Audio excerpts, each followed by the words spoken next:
इस वक्त आप सब झारखंड फर्स्ट पेज पे जुड़े हैं। पूरे देश में लोकसभा चुनाव को लेकर जो गहमा गहमी थी वो अब समाप्त हो गई है। नई सरकार की जो गठन है वो होने जा रही है।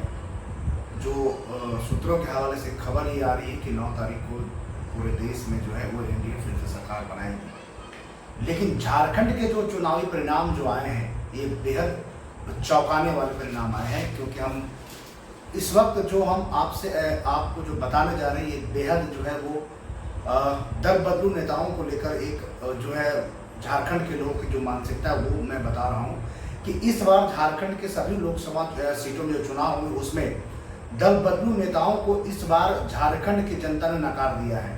दरअसल मैं ऐसा इसलिए कह रहा हूँ कि विभिन्न जैसे जैसे चुनाव नज़दीक आता है वैसे वैसे लोग जो हैं जो अन्य राजनीतिक दल में हैं जिन्हें चुनाव लड़ने की इच्छा होती है उन्हें वह उसे राजनीतिक दल जो है उन्हें वो टिकट नहीं देते हैं और वो तुरंत जो है वो अपना दल जो है वो बदल लेते हैं। विचारधारा की बात तो अब कहिए मत, विचारधारा ऐसे बदलते जैसे मौसम। जी बिल्कुल, हम ऐसा इसलिए कह रहे हैं कि विचारधारा की बात कल तक जो झारखंड मुक्ति मोर्चा में थे वो आज भाजपा में गए तो तुरंत जो उसकी विचारधारा है वो बदल जाती है।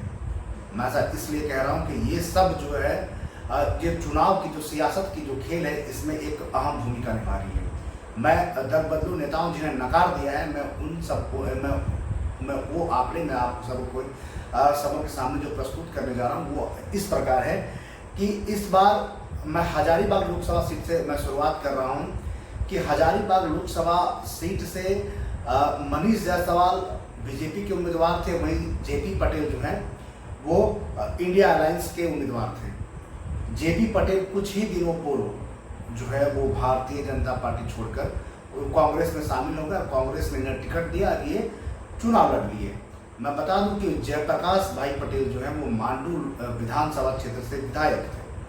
इन्होंने टिकट घोषणा के कुछ दिनों तक इन्होंने मनीष जायसवाल को लेकर उनका प्रचार प्रसार भी किया, लेकिन अचानक से इन्हें इच्छा करेगा कि हम अब लोकसभा का जो चुनाव है वो लड़ेंगे। इन्होंने तुरंत कांग्रेस के आला कमान से संपर्क किया, इन्हें समय नहीं लगा और ये तुरंत जो है वो अपना दल बदलकर भारतीय जनता पार्टी से कांग्रेस में शामिल हो गए और कांग्रेस ने इन्हें जो है वो हजारीबाग लोकसभा क्षेत्र से इन्हें उम्मीदवार बना दिया। और हुआ इन्होंने अपनी जीत को लेकर जो तमाम जो वादे थे ये कर रहे थे, लेकिन हुआ उल्टा। इन्हें वहाँ की जनता ने बिल्कुल नकार दिया।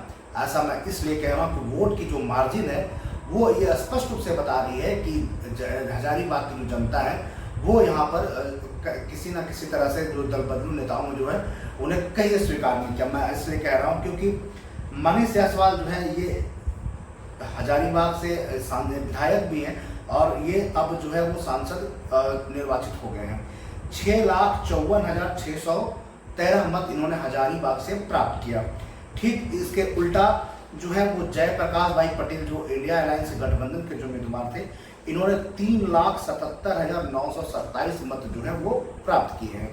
वोट का यदि मार्जिन की बात करेंगे तो हम 2,76,000 वोटों से जयप्रकाश भाई पटेल को यहाँ पर हार का सामना करना पड़ा मनीष जायसवाल से। अब मैं दूसरी सीट की जो बात करने जा रहा हूँ वो है जोबा मांझी को लेकर। जोबा मांझी जो है वो सिंहभूम जो सीट है वहाँ से ये चुनाव लड़ी है। ये वर्तमान में झारखंड मुक्ति मोर्चा की विधायक भी रही हैं, विधायक थी, लेकिन इन्हें झारखंड मुक्ति मोर्चा ने इन्हें उम्मीदवार बनाया और उम्मीदवार बनाया इसके जस्ट अपोजिट जो है जोबा मांझी के खिलाफ में कुछ ही दिन पूर्व जो है वो गीता कोड़ा जो है मधु कोड़ा पूर्व मुख्यमंत्री हैं, उनकी जो पत्नी है वहाँ से सांसद थे सिंहभूम से, ये जो है वो कांग्रेस छोड़कर भारतीय जनता पार्टी ज्वाइन कर लेती हैं। और भारतीय जनता पार्टी ज्वाइन करने के बाद इन्हें भारतीय जनता पार्टी ने इन्हें वहाँ से उम्मीदवार बना देता है। लेकिन वहाँ पर जो मैं आप सबको बताने जा रहा हूँ कि दल बदलू नेताओं का जो खेल है यहाँ पर जनता ने नकार दिया और जोबा मांझी को जो वोट है वो 5,20,164 मत जो है वो जोबा मांझी को यहाँ से प्राप्त हुए। और ठीक यहाँ पर गीता कोड़ा को 3,51,762 जो मत है वो इन्हें प्राप्त हुआ और इसका जो हार का जो आंकड़ा था वो 1,68,000 वोटों का रहा। मतलब इस तरह से आप स्पष्ट समझ सकते हैं कि जो जहां पर सिंहभूम से वर्तमान में सांसद हो, भारतीय जनता पार्टी में शामिल हो, पूरे देश में मोदी की जो लहर थी वो चल रही थी। मोदी जी खुद चुनाव प्रचार का जिम्मा संभाल लेते हैं और वैसे हालात में अगर इनके प्रत्याशी हार जाते हैं तो इन्हें यही कहा जा सकता है कि जो दल बदलू नेता थे इन्हें जनता ने नकार दिया। अब मैं तीसरी जो बात करने जा रहा हूँ, ये झारखंड मुक्ति मोर्चा के जो अध्यक्ष हैं शिबू सोरेन, इनकी बड़ी बहू हैं सीता सोरेन।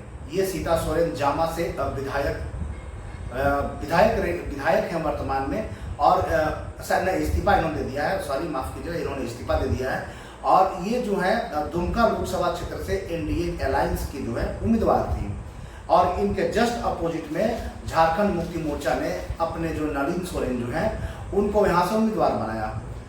सीता सोरेन को लेकर लगातार जो है तमाम तरह की चर्चाएं होती रही कि दुमका लोकसभा जो सीट है ये आदिवासी बाहुल क्षेत्र है, तो यहाँ से सीता सोरेन जो है वो चुनाव निकाल लेंगी। लेकिन ठीक जो है वो बहुत कम, मैं बता दूं, मात्र 22,527 जो है वोटों के मार्जिन से वो वहाँ चुनाव हार जाती हैं। यहाँ पर जो नलिन सोरेन है वो 5,47,000 जो वोट वो प्राप्त करते हैं, वहीं सीता सोरेन 5,24,000 वोट जो है वो प्राप्त करती है और ये चुनाव वहाँ से हार जा रही है। अगर कोडरमा लोकसभा की हम बात करें तो यहाँ पर जो वर्तमान में केंद्रीय राज्य मंत्री अन्नपूर्णा देवी जी थे, ये इन्होंने एक बड़ी मार्जिन से जीत दर्ज की है। मैं यहाँ पर दल बदलू नेताओं की बातें इसलिए मैं कह रहा हूँ क्योंकि इस जगह पर जो है वो त्रिकोणीय जो हालात हैं वो जो चुनाव जो होने के इसके आसार लगाए जा रहे थे, क्योंकि गांडे के जो पूर्व विधायक जयप्रकाश वर्मा थे, इन्होंने जो है वो झारखंड मुक्ति मोर्चा को छोड़कर निर्दलीय के रूप में इन्होंने जो है यहाँ से पर्चा भरा और चुनाव लड़े थे। और लगातार ये कयास लगाए जा रहे थे कि जयप्रकाश वर्मा जिस बिरादरी से आते हैं, जिस परिवार से आते हैं, उनका जो है वो पूरे कोडरमा लोकसभा में एक विशेष दबदबा है, क्योंकि इनके जो चाचा थे ये यहाँ पर जो 5 बार सांसद रहे, विधायक रहे हैं, और साथ ही साथ जिस कम्युनिटी से आते हैं, कुशवाहा कम्युनिटी से, वो कम्युनिटी जो है वो लगातार यहाँ बड़ी संख्या में है। और वो एक तरह से ये वोट जो है वो डाइवर्ट करने की चर्चाएं चल रही थी, लेकिन ठीक इसका उल्टा हुआ। मात्र जो है 22,000 से कुछ अधिक जो लगभग कुछ वोट जो है वो इनको इस चुनाव में प्राप्त हुए, जिससे साफ ये पता चला कि कुशवाहा कम्युनिटी के जो वोट हैं वो उनकी ओर शिफ्ट नहीं किया, क्योंकि प्रणव वर्मा जो है भारतीय जनता पार्टी में पूर्व में प्रदेश उपाध्यक्ष थे, उन्हें कोडरमा लोकसभा चुनाव में एक अहम जिम्मेदारी दी गई थी, और वो यही कुशवाहा कम्युनिटी से आते हैं। और इनके जो पिताजी हैं यानी जयप्रकाश वर्मा के जो चाचा जी हैं, वो इनके पिताजी वो 5 बार से लोकसभा सांसद है, और कहा जा रहा है कि कुशवाहा की जो वोट है इन पर प्रणव वर्मा का खासा दबदबा रहता है, और उसका ये प्रभाव हुआ कि कहीं ना कहीं जो कुशवाहा कम्युनिटी का जो वोट था वो निर्दलीय की ओर शिफ्ट नहीं करके वो बीजेपी की ओर शिफ्ट कर गया, जिसका ये नतीजा निकला कि यहाँ पर अन्नपूर्णा देवी जो है वो बड़े मार्जिन से यहाँ से जो इंडिया अलायंस के जो गठबंधन के माले के उम्मीदवार थे विनोद सिंह को चुनाव हरा देते हैं। तो ये जो हालात थे कि दल बदलू नेताओं को लेकर कि झारखंड की जनता ने इन्हें अपना वोट जो है उस हिसाब से नहीं दिया कि ये जीत सके। ये था झारखंड फर्स्ट पे ये कंक्लूजन। आप यदि अभी तक इस वीडियो को देख रहे हैं तो मेरे इस चैनल को जरूर सब्सक्राइब करें, ताकि मैं और कंटेंट और यहाँ के लोगों की जो बातें हैं, झारखंड के जो मुद्दे हैं उससे लेकर मैं आपसे रूबरू होता रहूँ। झारखंड फर्स्ट के साथ मैं रंजन कुमार।